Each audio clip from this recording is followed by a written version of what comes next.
오늘 하나님 말씀은 요한복음 4장입니다. 요한복음 4장 31절부터 42절까지 있는 말씀 함께 보시겠습니다. 요한복음 4장입니다.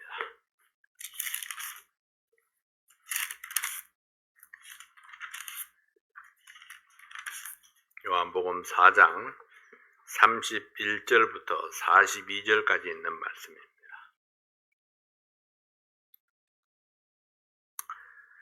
시간으로 다 함께 일어나셔서 한 절씩 교독하도록 하겠습니다. 한 절씩 교독합니다.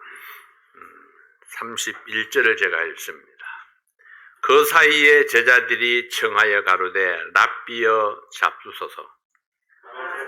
내게는 너희가 알지 못하는 먹을 양식이 있느니라. 제자들이 서로 말하되 누가 잡수실 것을 갖다 드렸는가 한데 예수께서 이르시되 나의 양식은 나를 보내신 이의 뜻을 행하며 그의 일을 온전히 이루는 이것이니라. 너희가 넉 달이 지나야 추수할 때가 이르겠다 하지 아니하느냐. 내가 너희에게 이르노니 눈을 들어 밭을 보라. 희어져 추수하게 되었도다. 거두는 자가 이미 삭도 받고 영생에 이르는 열매를 모으나니 이는 뿌리는 자와 거두는 자가 함께 즐거워하게 하려 함이니라. 그런즉 한 사람이 심고 다른 사람이 거둔다 하는 말이 옳도다. 내가 너희로 노력지 아니한 것을 그들로 보내었노니 다른 사람들은 노력하였고 너희는 그들의 노력한 것에 참여하였느니라. 여자의 말이 그가 나의 행한 모든 것을 내게 말하였다 증거하므로 그 동네 중에 많은 사마리아인이 예수를 믿는지라. 사마리아인들이 예수께 와서 자기들과 함께 유하기를 청하니 이는 그를 유하심에 예수의 말씀을 인하여 믿는 자가 더욱 많아. 그 여자에게 말하되 이제 우리가 믿는 것은 내 말을 인함이 아니니 이는 우리가 친히 듣고 그가 참으로 세상의 구주신 줄 알미니라 하였더라. 아멘. 기도합니다. 아버지 하나님 감사합니다. 우리의 관심사에 따라서 우리의 사는 방향이 틀리고 무엇을 위해서 사는가 삶의 목적이 달라지는 것을 보게 됩니다. 아버지 하나님, 과연 우리가 우리의 남은 생애를 무엇을 위해서 어떤 목적을 가지고 무엇을 향해서 나아가야 될 것인가 우리 깊이 생각하고 하나님의 뜻을 찾는 저희들 되게 도와주시옵소서. 이 시간을 온전히 주께 의뢰합니다. 종이 입술을 주장해 주시옵소서. 예수님 이름으로 기도하옵나이다. 아멘. 앉으시겠습니다. 자, 오늘은 이렇게 한번 질문해 볼까요? 여러분들의 가장 큰 관심사는 무엇입니까? 무엇에 관심을 기울이느냐에 따라서 그 사람의 삶이 달라지고 삶의 질과 방향이 달라질 수 있습니다. 오늘 본문에 등장하는 사람들은 무엇에 관심이 쏠리고 있습니까? 사마리아 여인은 어디에 관심이 있었을까요? 그리고 마을 사람들은, 그리고 제자들은 또 어디에 관심이 있을까요? 그리고 예수님의 관심은 또 무엇일까요? 그리고 여기 앉아있는 여러분들은 무엇에 관심이 집중되고 있습니까? 우선 여기에 제자들의 관심을 봅니다. 첫째는 제자들의 관심은 무엇이었는가? 제자들은 마땅히 영적인 일에 관심이 있어야 정상이죠. 근데 제자들은 육신적인 일에 관심을 빼앗기고 있었습니다. 마음에는 원이로되 육신이 약하도다. 배가 고파서 아마 그랬는지도 모르죠. 4장 31절부터 33절까지 있는 말씀을 다시 한번 보면요. 그 사이에 제자들이 청하여 가로되 랍비여 잡수소서. 가라사대 내게는 너희가 알지 못하는 먹을 양식이 있느니라. 제자들이 서로 말하되 누가 잡수실 것을 갖다 드렸는가 한데. 예수님이 우물가에서 만난 여인에게 복음을 전하시는 동안에 제자들은 마을에 들어가서 음식을 준비해 왔습니다. 한참 후에 음식을 사서 주님께로 가져왔습니다. 제자들이 음식을 사러 가는 것 전혀 잘못된 것이 아닙니다. 그리고 예수님께 음식을 드시라고 말씀드리는 것도 잘못된 것이 아니죠. 근데 문제는 먹는 것이 관심의 전부라면은 이건 뭔가 문제가 있다는 것입니다. 이들은 주님께서 왜 일부러 사마리아 지역을 관통하려고 하시는지 묻는 이도 없었고 전혀 관심이 없었습니다. 제자들도 유대인들이 사마리아 땅을 지나가지 않는다는 것, 통상적으로 대부분의 사람들이 다 그렇다는 것 잘 알고 있습니다. 그렇다면 예수님, 이 길은 사마리아 땅을 통과하는 길입니다. 사람들 눈도 있고 하니까 우리 다른 길로 돌아가죠. 왜 이 길로 가려고 하십니까?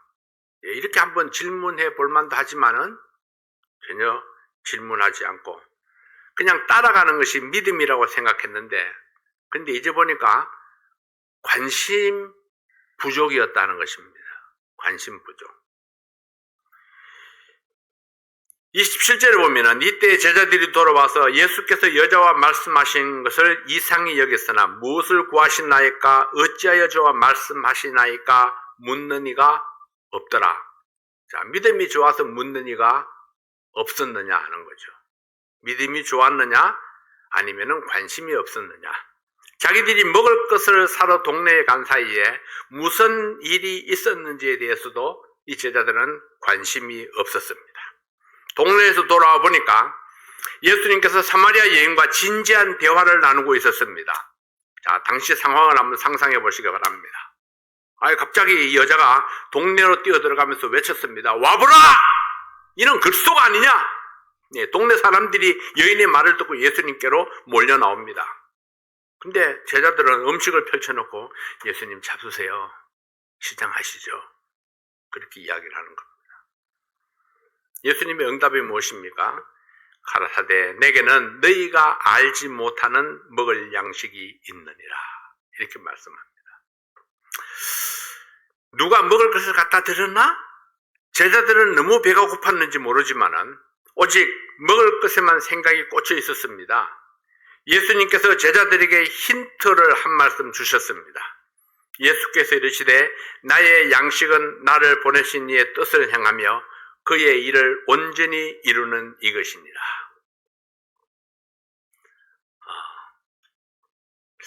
제자들이 영혼에 관심이 있었다면 예수님, 저 사마리아 여인과 어떤 대화를 하셨나요? 사마리아 여인은 왜 저렇게 기뻐서 날뛰는지, 왜 저렇게 동네로 뛰어들어가는지, 도대체 무슨 일이 벌어졌는지 좀 궁금할 만도 한데 전혀 그렇지 않습니다. 그냥 펼쳐놓고 예수님 식사하시죠. 예수님이 나의 양식은 따로 있다 하는데도 불구하고 그래도 깨닫지 못합니다. 예수님의 관심과 자기들의 관심이 지금 포인트가 다르다는 사실을 깨닫지 못하고 있는 것입니다. 그러니까 다른 이야기를 하는 거예요. 예수님이 하시는 말씀과 제자들이 하는 이야기와 전혀 다른 이야기를 서로 하고 있으니까 서로 핀트가 안 맞는 거예요. 사도 바울은 빌립보서 2장 21절에서 저희가 다 자기 일을 구하고 그리스도 예수의 일을 구하지 아니한다. 그렇게 탄식하는 말씀이 있습니다.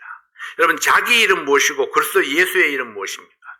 자기 일은 나를 위해서, 내 가족을 위해서, 내 체면과 내 명예와 나의 성공적인 미래를 위해서 내게 필요한 물질을 얻기 위해서 하는 모든 일이 자기 일입니다. 그럼 그리스도 예수의 일은 무엇입니까? 그리스도 예수의 일은 예수님을 위해서, 복음을 위해서, 그 복음으로 거듭난 영혼을 위해서, 성도들의 공동체인 교회를 위해서, 복음의 확장을 위한 선교와 전도를 위해서, 그리고 하나님의 영광을 위해서 하는 모든 일이 예수님의 일입니다. 여러분의 관심은 어느 쪽으로 기울어져 있다고 생각되십니까? 대부분의 관심은, 대부분의 그리스도인들의 삶에서 주님의 일과 세상 일이 겹쳐지면은 거의 모든 경우에 주님의 일이 뒷전으로 밀리는 것이 안타까운 모습입니다. 직장과 주님의 일이 겹쳐지면은 어떤 일이 밀리나요? 혹시 주님의 일이 뒤로 밀렸던 적은 없나요? 사업과 주님의 일이 중복되면 어떤 일을 먼저 처리했나요? 주님의 일이 뒷전으로 밀리지는 않았는가요? 네, 자신의 일과 주님의 일이 겹쳐지면 어떤 일이 우선이었나요? 혹시 주님의 일이 뒤로 밀리지는 않았습니까? 왜 주님의 일이 뒤로 밀렸을까요? 우리의 관심에서, 우리의 우선순위에서 주님의 일이 더 멀어져 있었기 때문입니다. 그러면은 자기 일도 하고 그래서 예수 일도 함께 할 수는 없을까요? 둘 중에 하나만 하는 것이 아니라 둘 다 할 수 있는 방법은 또 없을까요? 빌립보서 2장 4절은 이렇게 말씀합니다. 각각 자기 일을 돌아볼 뿐더러 또한 각각 다른 사람들의 일을 돌아보아 나의 기쁨을 충만케 하라. 이렇게 말씀을 합니다. 자기 일도 하고 다른 사람의 일도 돌아보라. 자기 일도 하고 그리스도 예수의 일도 하라. 자기 일을 하면서 주님의 일을 할 수 있습니다. 사업의 목적이 예수님의 사역을 후원하는 데 있다면 직장에서 성실하게 일할 뿐 아니라 주님의 영광을 거기에서도 나타낸다면 내 자식이지만은 주님을 잘 섬기는 믿음의 자녀로 양육한다면 무슨 일 하든지 그리스도 예수의 일을 동시에 생각할 수 있을 것입니다. 내가 하는 모든 일들이 궁극적으로 하나님의 영광을 위해서 한다 하는 그런 목표를 세운다면 그러면은 우리는 내 일도 하고 주님의 일도 할 수 있는 동시에 두 가지 일을 다 감당할 수가 있을 텐데 대부분의 사람들이 둘 중에 하나를 선택합니다. 자, 중복돼서 시간적으로 중복돼서 어쩔 수 없다고 생각이 된다면요. 그렇다면 어느 길을 선택해야 될까요? 하나님의 영광을 위해서 하는 그 일이 나를 위한 일이고 내 가족을 위한 일이라는 사실에 확신을 가질 수 있어야 됩니다. 오늘 이 제자들의 경우라면은 먼저 주님의 말씀을 들어야 합니다. 주님의 관심사가 어디에 있는지 살펴보았어야 했습니다. 사마리아 여인과의 대화가 어떤 결론을 맺었는지 적어도 알고 싶은 마음이 있었어야 합니다. 그 다음에 무엇을 먹을까 생각해도 늦지 않을 것입니다.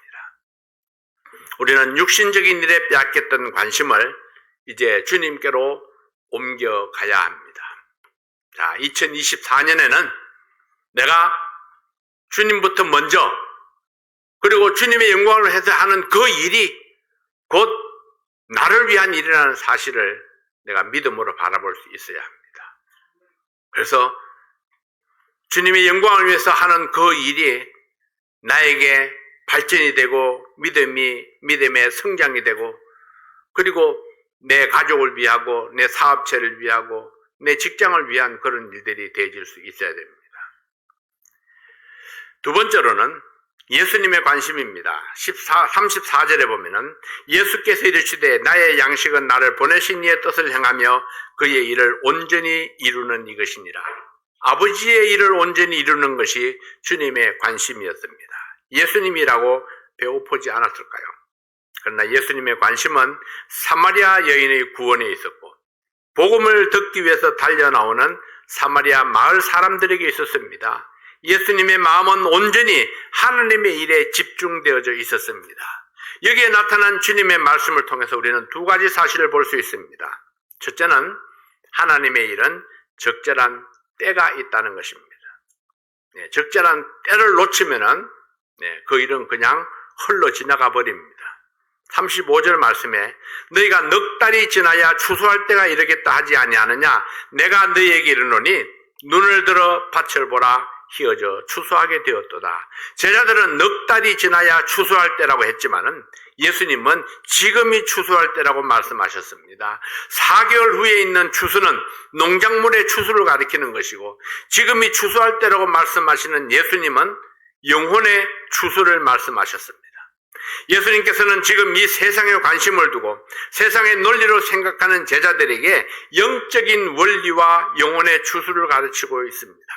농작물의 추수는 넉 달이 지나야 하지만은 영혼의 추수는 지금이 추수할 때라고 말씀하십니다.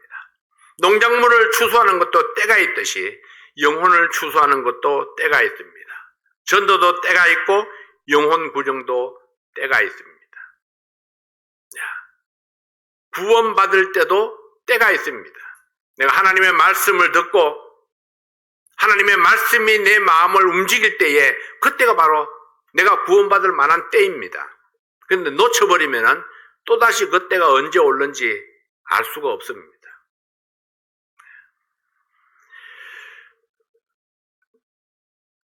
일을 해서 얻는 것이라면 내 마음대로 스케줄을 잡을 수 있습니다. 오늘은 바쁘니까 내일 9시에 내가 구원받아야지. 일을 해서 하는 거라면은 내가 스케줄을 마음대로 정할 수 있죠. 근데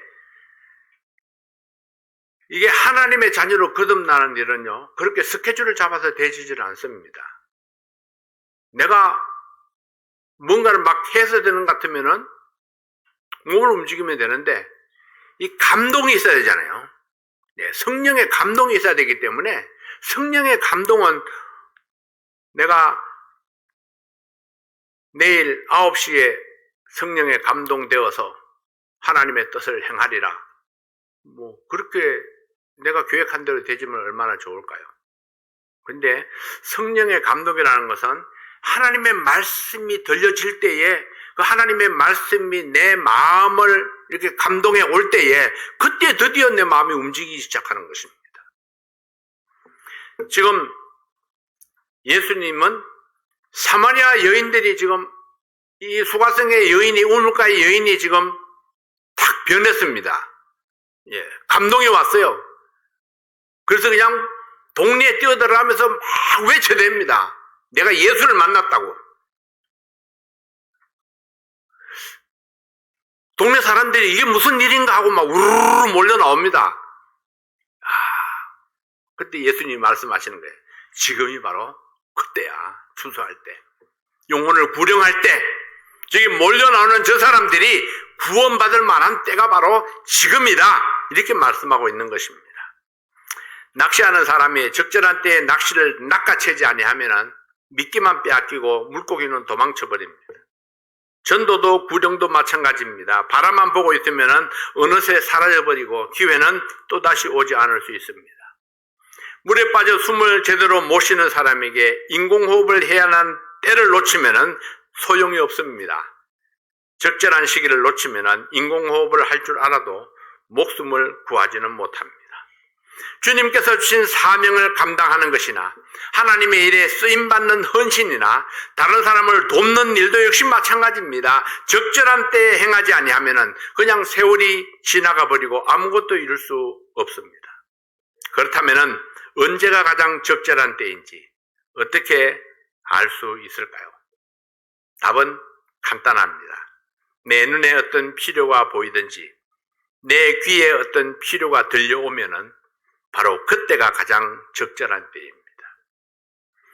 누군가의 어떤 필요가 내 눈에 보여지면은 내가 그를 도울 수 있는 적절한 때입니다.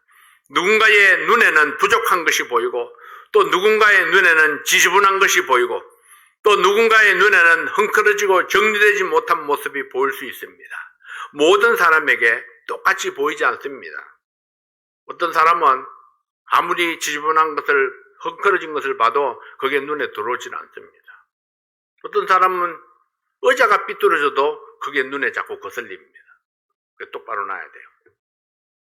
사람들마다 시간마다 이 눈에 들어오는 게 다르죠. 생각되는 것이 다릅니다. 근데 내 마음에 그렇게 딱 올 때에 어떤 사람은 그렇게 하죠. 이걸 보고 왜 저 사람들은 왜 그냥 지나가지? 아니요, 그 사람은 안 보여서 그래요. 내 눈에 보였으면 하나님이 그거 나한테 주신 일입니다. 내 눈에 보였다면, 내가 깨달아졌다면 그건 나에게 주신 일이에요. 그래서 그건 내가 해야 되는 겁니다. 왜 저 사람이 안 하는가 비난할 것이 아닙니다. 왜냐하면 그 사람은 안 보이니까요. 깨달아지지가 않는 겁니다. 똑같은 현장을 봐도 다 보이지를 않습니다.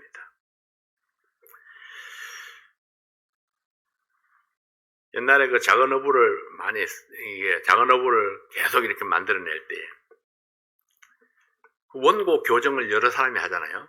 한 사람이 한 걸 또 다른 사람이 또 하고 하는데, 앞에 한 사람이 열심히 잘 봤는데도 불구하고, 두 번째 사람에 보면은 또 틀린 점들을 또 발견합니다.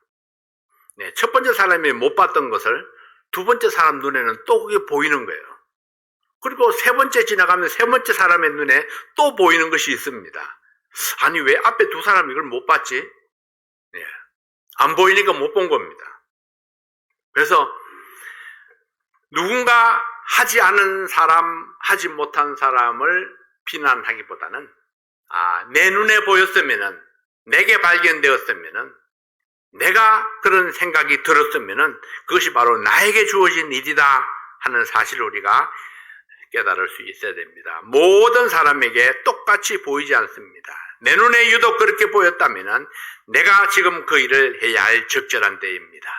기도하거나 묵상 중에 어떤 부담이 생긴다면은 그때가 가장 적절한 때입니다. 누군가에게 복음을 전해야 되겠다는 부담이 생기면은 바로 우리는 순종해야 합니다. 그때가 가장 적절한 때이기 때문입니다. 누구를 위해서 기도해야 되겠다는 부담이 생기면은 바로 무릎을 꿇고 기도하게 됩니다. 그때가 기도하기에 가장 적절한 때이기 때문입니다. 일을 하다가도 누구한테 전화해 주라는 부담이 생기면은 시간을 내서 전화를 해 주시기 바랍니다. 기회는 항상 있지 아니하고 내 마음의 부담도 항상 오는 것이 아닙니다. 잊어버리고 지나갑니다. 새해가 되어서 내가 오늘은 이 사람 저 사람한테 전화해야 되겠다 이렇게 생각하고 딱 생각하고 있었는데 근데 다른 걸 하다 보니까 잊어버렸어요. 그래서 그 다음날 아침에 딱 와서 생각하니 사무실에 오니까 어제 전화하려고 했더니 잊어버렸구나 이 생각이 딱 들었어요. 그래서 그날은 바로 전화를 돌렸습니다. 바로 또 문자 메시지를 날렸습니다. 이거 조금 이따 해야지 하면은 깜빡깜빡 한다니까요. 늙어서 그런가요? 아니요. 기회를 놓쳐서 그런 것 같아요. 네. 적절한 때를 놓치고 지나가 버리면은 깜빡깜빡 잊어버립니다. 자, 우리는 잘 잊어버리는 존재로 하나님께서 그렇게 창조를 했습니다. 그래서 잊어버리는 것이 문제가 아니고 생각났을 때에 처리해야 되는 것이 중요하다 하는 것입니다. 생각났을 때에. 기회는 항상 있지 아니하고 내 마음의 부담도 항상 오는 것이 아닙니다. 성령께서 부담을 주실 때에 즉각적으로 응답하지 아니하면은 주님께서 주시는 헌신의 기회가 그냥 지나가 버릴 수 있습니다. 두 번째로는 하나님의 일은 신실한 사람을 통해서 이루어갑니다. 하나님의 일을 이루는 데에는 반드시 사람이 필요합니다. 사람이 필요하다. 요한복음 4장 36절부터 38절까지 있는 말씀을 봅니다. 요한복음 4장 36절부터 38절까지 있는 말씀입니다. 거두는 자가 이미 삭도 받고 영생에 이르는 열매를 모으나니 이는 뿌리는 자와 거두는 자가 함께 즐거워하게 하리 함이니라. 그런즉 한 사람이 심고 다른 사람이 거둔다 하는 말이 옳도다. 내가 너희로 노력지 아니한 것을 거두러 보내었노니 다른 사람은 노력하였고 너희는 그들의 노력한 것에 참여하였느니라. 하나님 나라를 위해 씨를 뿌리는 자도 있고 거두는 자도 있습니다. 오늘 본문에서는 뿌리는 자는 침례 요한과 그 제자들을 가리키고 거두는 자는 주님과 사도들을 가리킵니다. 뿌리는 자나 거두는 자나 모두 다 하나님께 쓰임받는 일꾼입니다. 주님은 씨를 뿌리고 거둘 일손을 필요로 합니다. 일손. 네, 주님은 당신의 일을 하시기 위해서 천사들을 사용하지 않으십니다. 주님은 항상 실수도 많고 연약하고 넘어지기 쉬운 저와 여러분 같은 사람들을 찾으십니다. 그 일에 헌신된 사람이 필요합니다. 모두 직장을 버리고 목사가 되고 전도사가 되라는 말이 아닙니다. 가정에서 주부 역할을 하면서도 헌신되어 일할 수 있습니다. 직장에서 일하면서도 주님 일에 헌신될 수 있습니다. 어떤 사람은 직장을 포기하고 풀타임으로 일생을 하나님 앞에 드리는 사람도 있습니다. 또 어떤 사람은 직장 일에 충실하면서 주말에는 하나님의 일에 파타임으로 헌신하는 성도도 있습니다. 어떤 모습이든지 어떤 분야이든지 하나님은 신실한 일꾼을 찾는다는 것입니다. 신실한 일꾼. 네, 씨를 뿌리고 그 씨를 뿌리는 계절에는 씨를 뿌리고 낫을 들고 곡식을 거두어야 할 시기에는 기꺼이 낫을 들 수 있는 사람. 네, 허리가 아프고 다리가 아파도 때를 놓치지 아니하고 일을 성취하는 일꾼. 네, 때로는 꾀가 나고 하기 싫어도 그래도 주님의 명령을 생각하고 다시 일어나서 그 일을 감당하는 사람. 일의 종류보다 헌신의 종류보다 주님께서 기회를 주시는 대로 신실하게 사명을 감당하는 그런 일꾼을 찾으십니다. 2024년도에 저희들이 그런 일꾼이 될 수 있기를 바랍니다. 1917년 과테말라에서 어느 미국 청년이 스페인어로 된 성경을 팔고 있었습니다. 복음 전하는 게 아닙니다. 성경을 팔고 있는 겁니다. 아르바이트입니다. 모자란 학비를 벌기 위해서 그 일을 하고 있었습니다. 성경을 팔다가 발견한 사실은 스페인어가 공용어인 그 나라에 60% 이상의 사람들이 스페인어를 모른다는 사실을 발견합니다. 그는 하나님께서 주시는 성경 번역에 부담을 안게 됩니다. 그래서 후카치켈 부족에 들어가서 12년 동안 그 종족의 말을 배우고 그들의 문자를 만들어주고 성경을 번역해서 전도를 했습니다. 시작은 돈벌이로 시작을 했는데 팔려고 해도 성경 문자를 알지 못하는, 글씨를 알지 못하는 그들에게 팔 수가 없습니다.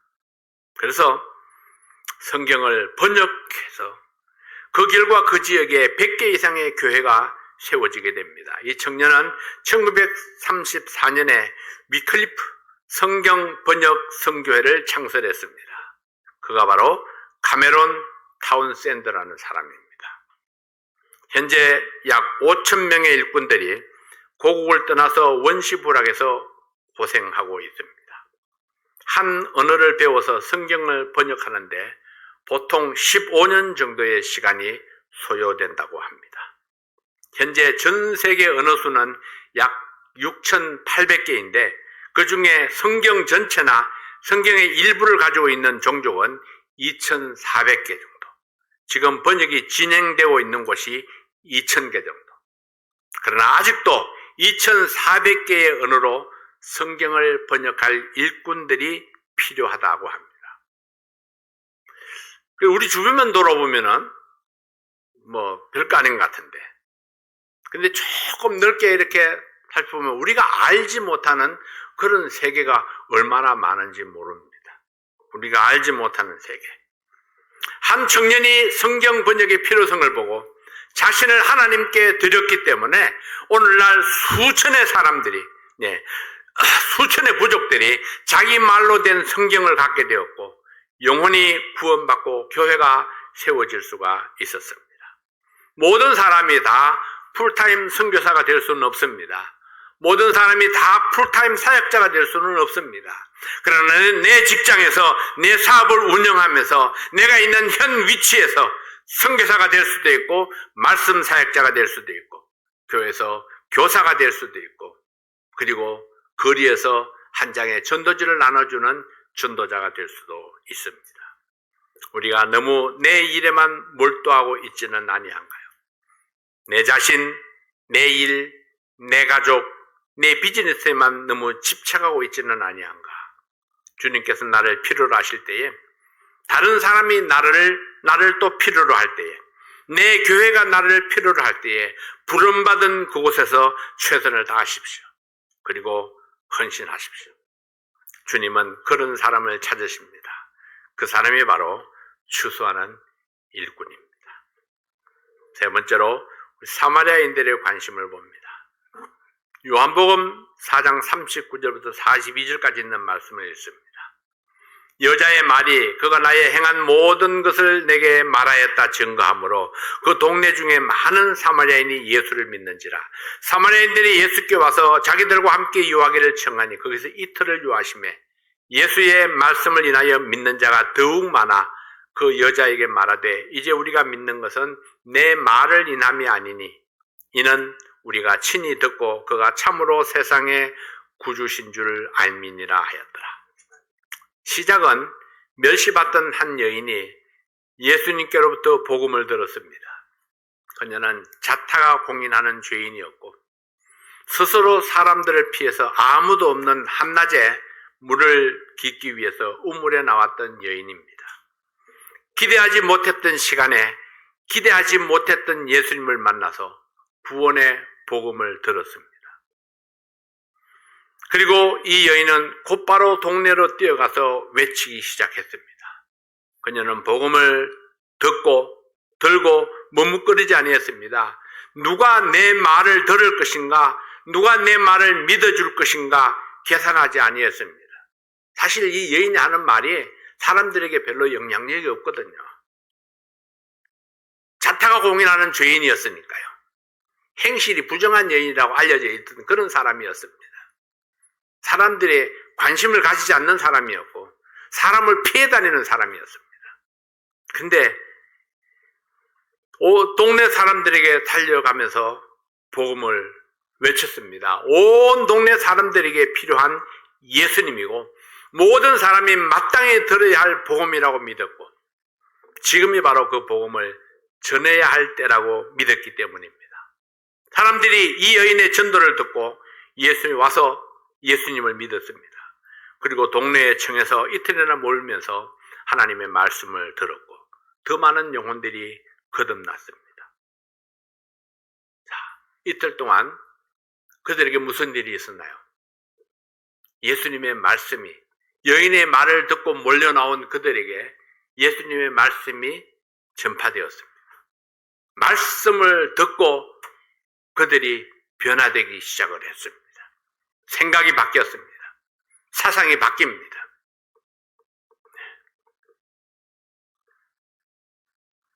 그리고 그들이 그 예수님의 말씀으로 인해서 구원받고 변화되기 시작을 했습니다. 그리고 그들의 간증을 들어보면 이 여인의 전도에서 예수님의 말씀으로 관심이 옮겨갔습니다. 말씀이 주는 확신이 이들의 믿음을 더욱더 확실하게 했다는 것입니다. 42절에 이렇게 말씀합니다. 그 여자에게 말하되 이제 우리가 믿는 것은 내 말을 인함이 아니니 이는 우리가 친히 듣고 그가 참으로 세상의 구주신 줄 알미니라 하였더라. 하나님의 말씀이 예수님이 전파하는 그 하나님의 말씀이 이들의 삶을 바꾸어 놓았습니다. 이 여인의 간증이 시작을 했습니다. 여인의 간증이 사람들을 끌어모으는 데는 성공했습니다. 그래서 그 예수님이 이 여인의 말을 듣고 제자들이 관심을 가졌습니다.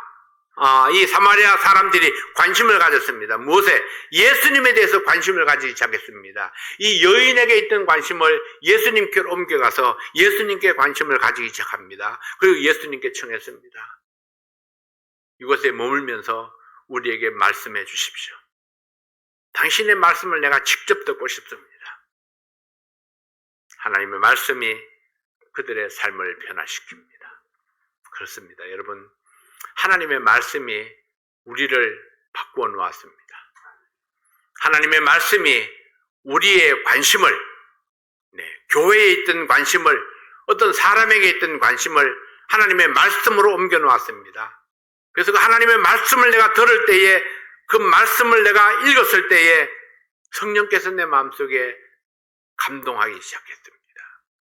그래서 내가 내 죄를 회개하고 예수님을 영접하고 구원에 이를 수 있게 되었습니다. 사람들은요, 교회 다니는 것에 관심을 가지는 사람들이 많이 있습니다. 나 교회 다녀요. 전도하면 그렇게 이야기하죠. 나 교회 다녀요. 저 다니는 교회에 있어요. 교회 다니는 교회에 있느냐고 묻지 않았습니다. 근데도 저 교회 다니고 있어요. 그래서 어쩌라고요? 사람들이 교회 다닌다는 것, 난 내 교회가 있다는 것, 거기에만 관심이 머물러 있으면은 우리는 아무것도 얻을 수 없습니다. 그 교회 다니는 그 관심에서 하나님의 말씀으로 예수님께로 관심이 옮겨져 가야 합니다. 예수님이 나를 위해서 이루시는 일은 무엇인가? 그리고 내가 어떻게 해야 구원받을 수 있을까? 내가 교회에 다니면 구원받는가? 언젠가 제가 그런 말씀을 드렸죠. 어떤 목사님이 저에게 그렇게 이야기하는 거예요. 이 자매가 15년 동안 11조를 했고 8년 동안 주일학교 교사를 했습니다. 그런데 구원받지 않았을 리가 있겠습니까? 그래서 제가 그 자매한테 물어봤죠. 언제 예수님을 개인의 구주로 영접했습니까? 그랬더니 그 목사님 옆에서 그런 거야. 허허, 이 사람 보기에 또 성서 침례교회 스타일 나오네. 예, 성서 침례교회 스타일이 아닙니다. 누구든지 예수님이 내 마음속에 살아있지 아니하면은 내 100년을 교회 다녀도 구원받은 것이 아닙니다. 네, 100년을 11조를 드려도 구원받은 게 아니에요. 주일학교 교사가 아니라 목사를 할지라도 예수님이 그 마음속에 살아있지 아니하면은 그런 구원받은 것이 아닙니다. 우리의 관심은 내 안에 예수가 살아있는가? 내가 예수님을 언젠가 내가 영접한 적이 있는가? 예수님을 내 마음속에 들어오시도록 내가 초청한 적이 있는가? 예수님은 초대받지 않은 곳에 가지 않습니다. 초대받지 않는 곳에 가지 않아요. 내가 예수님을 초청해야만 비로소 예수님이 내 안에 들어오십니다. 내가 직접적으로 초청하지 않았다면은 꿈속에 아무리 나타났어도 예수님은 내가 오지 않았습니다. 착각하지 말아야 됩니다. 그런데 예수님은 초청하는 자에게 또 분명히 들어가신다고 말씀하십니다. 그래서 우리는 하나님의 말씀대로 예수님을 내 구주로, 내 주님으로 영접하면은, 마음을 열고 영접하면은, 그럼 예수님께서 내가 그에게로 들어가. 이렇게 말씀하셨는데, 그래서 우리는 분명히 그 예수님의 우리를 위해서 예비하신 그 구원에 우리의 관심을 집중할 수 있어야 됩니다. 그리고 구원받은 성도는 마땅히 하나님의 영광을 위해서 하나님께서 우리에게 맡겨주신 그 사명에 집중할 수가 있어야 될 것입니다. 2024년 우리 하나님 앞에 귀하고 아름답게 쓰임받는 여러분들이 될 수 있기를 바랍니다. 기도하겠습니다. 언제든지 누구든지 구원에 대해서 선명하게 알기 원하는 사람이 있으면 저에게 개인적으로 말씀해 주시기 바랍니다. 그러면은 우리 예수님에 대해서, 구원에 대해서 우리가 성경 말씀을 통해서 선명하게 말씀을 드리겠습니다. 아버지 하나님 감사합니다. 2024년 또 한 해를 저희들에게 주셨는데, 아버지 하나님 금년에는 우리 연초에 계획하고 결심했던 것들이 연말까지 계속해서 이어져 갈 수 있도록 도와주시고, 또 나 자신을 위해서만이 아니라 내 이웃을 위해서, 성도를 위해서, 교회를 위해서, 하나님께서 맡겨주신 사명을 위해서, 사역을 위해서 내가 온전히 기회 될 때마다 헌신할 수 있도록 도와주십시오. 하나님께서 주시는 기회 놓치지 않고 또 그 기회, 그 시간마다 우리가 온전히 드려질 수 있는, 나를 통해서 하나님의 일이 이루어질 수 있도록 축복해 주시옵소서. 오늘도 우리에게 주신 귀한 시간 감사합니다. 예수님 이름으로 간절히 기도하옵나이다. 아멘.